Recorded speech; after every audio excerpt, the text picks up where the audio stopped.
Hello everyone, I'm Rajeshri. A very warm welcome to you all in today's episode and a huge thanks for being with me in this new musical journey of mine.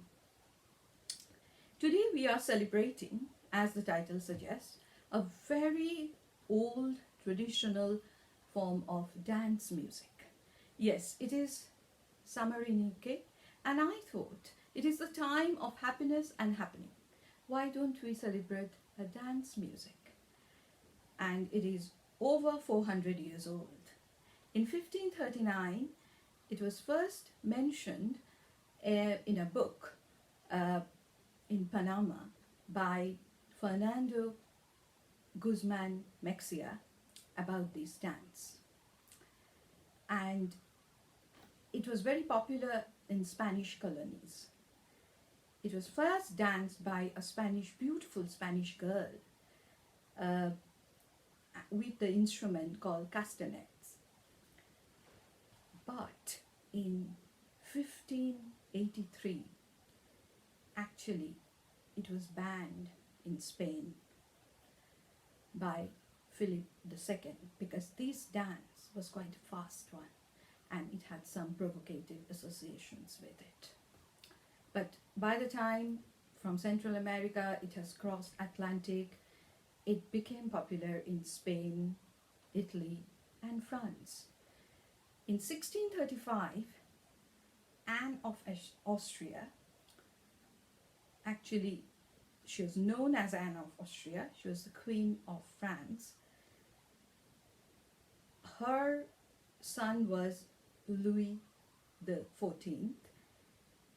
They actually arranged a performance of Sarabande to please Anne of Austria.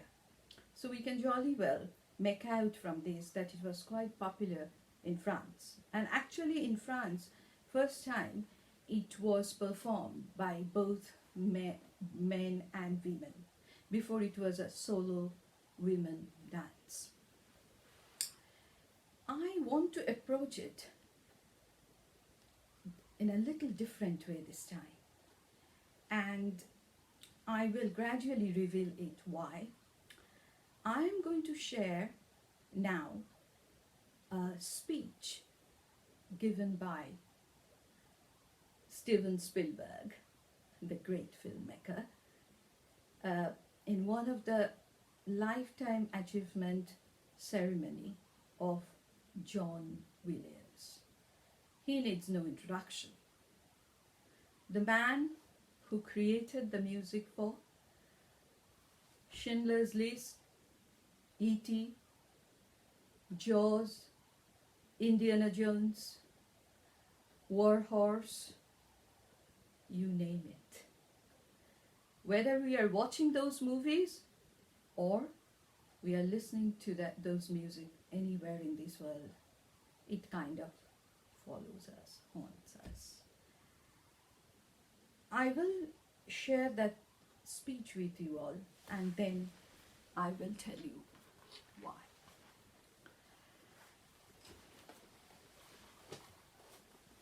Spielberg says, how does he do it, John Williams? The truth that we will never know. What he does. First, everybody except John makes the movie. Thousands of people from all over the world working together for months, sometimes over a year. And finally, we show our work to John. And that is called a work print. And in fact, he doesn't start immediately because there is something called spotting session.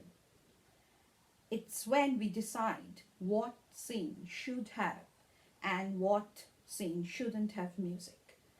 It sounds simple, but a great composer like John knows the power of music also lies in the absence of music. And that would be step one. John watches the movie, he goes back to his house and he sits alone with a yellow pad and pencil and his piano. He began to write. The violins play the exact notes. The flutes and the percussion join in. Some of this orchestration are complex as Debussy and accomplished as Stravinsky.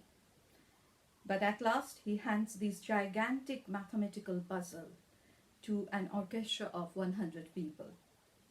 And it is during this arranged marriage of image and music that audiences fall in love with the movies. Without you, John, Spielberg says, quote, bikes won't really fly, nor do brooms in Quidditch matches, nor do men in red capes. There is no force. Dinosaurs do not walk the earth. We do not wonder, we do not weep, we do not believe.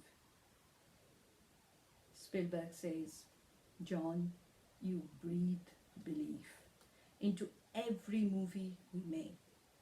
We take our movies, many of them are about our most impossible dreams, and through your musical genius, you make them real and everlasting for billions and billions of people. I just wanted to make one thing clear, that through this speech, it is not that I am trying to convey the fact that music needs visual, the support of visual. Certainly not. We can listen to Sarabande as a music for hours together. But it is the other way around. I'll give you all an example through a metaphor.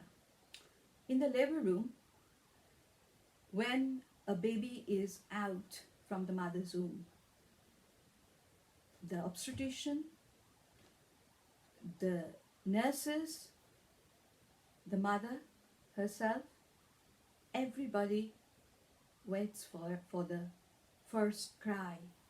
Yes, with the yellow pad and pencil, not only John Williams, every composer actually creates that cry. Now I'll tell you why I'm saying this. I watched Kubrick's very famous movie, Barry Lyndon, which was created in the year 1975. And Kubrick used Handel's keyboard suite in D minor for solo harpsichord. I didn't know about it, but I was fascinated by the music. Bergman, we all know he's another very innovative, world-famous filmmaker. I watched his movies Cries and Whispers and Through the Glasses Darkly. And he used Bach's fifth and second cello suites. Sarabande movement was there. And I was absolutely fascinated by those music. And now, a few years ago, when I have taken up Western classical music, and my wonderful teacher, who is a finest pianist, Mr. James Billingham, actually taught me the theory and the grammar of Sarabande, I realized that Stanley Kubrick and Bergman used those timeless music in their films. And that's how I got exposed to Sarabande unknowingly years ago. Coming back to the history, yes, in 1750, Sarabande actually lost its popularity almost completely. But In 19th century again, quite a few composers. Among them, I must mention Norwegian composer Grieg, his Hallberg suite, in which he used sarabande. And then in 20th century, Debussy, Pour la piano, then Eric Satie, then Benjamin Britten, his Simple Symphony, and Vaughan Williams, they all used sarabande again and again. So it is a beautiful music which actually changed its form to a slow and stately one. It started when it was with its Spanish origin, it was a very fast one, but as I have mentioned, that in these movies and these composers, they all used it as a slow and stately one. With this little knowledge of sarabande, I went ahead and composed a little piece for all of you. Obviously, I got a lot of help and knowledge from my teacher, so I can't take the credit completely. And I will play it in the next section. I hope you all will enjoy it, and thanks very much for listening once again.